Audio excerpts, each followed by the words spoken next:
The Space Cadet Sci-Fi Stories! I woke up strapped into the captain's chair like someone expected me to run this ship, which, honestly, I probably could. The lights blinked, the engines hummed, and my little feet dangled above the floor, barely brushing the controls, but that wasn't going to stop me. I checked the panel in front of me, a mess of buttons and screens, and decided to start with diagnostics.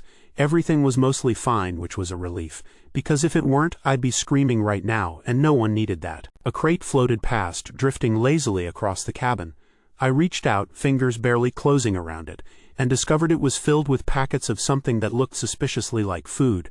I popped one open, poured it into my mouth, and realized hydration and snacks were essential for decision-making. Not that anyone asked me, but leadership requires sustenance. The viewport caught my attention next. Stars streaked past in neat lines, asteroid belts looming just outside. I leaned forward, imagining the trajectories, calculating speeds.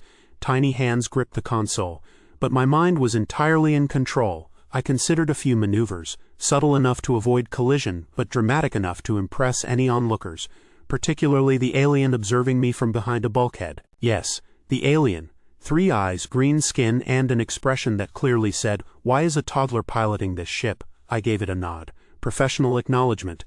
It squeaked something indecipherable, probably complaining about my methods, but I ignored it.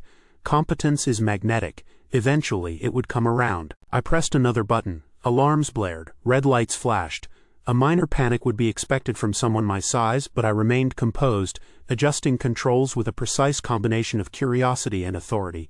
The ship settled again, engines humming smoothly. Crisis management executed, points for style. Looking out again, meteors streaked past like fireworks in slow motion. I plotted a course through them, narrating silently to myself about velocity and angle, maintaining perfect composure. The alien followed my gaze, either impressed or terrified. Either was acceptable.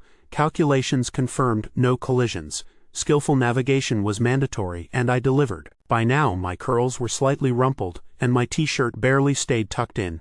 But appearances aside, the mission was under control. I allowed myself a deep breath, reflecting on what a competent toddler I was. Strategy, timing, and a bit of luck had gotten us here, and it was only mid-morning. The pink planet on the sensors looked interesting. Tomorrow we'd explore that. I finally leaned back, hands on my lap, feet dangling, and let my eyes drift closed. The lights dimmed slightly, the hum of the ship soothing. In my tiny chair I considered the efficiency of naps for tactical advantage. Tomorrow promised adventure, but for now I rested, perfectly aware that while I might look small, my mind was infinitely capable. Get full stories on our channel. If you like this kind of thing, then please like, subscribe, and comment.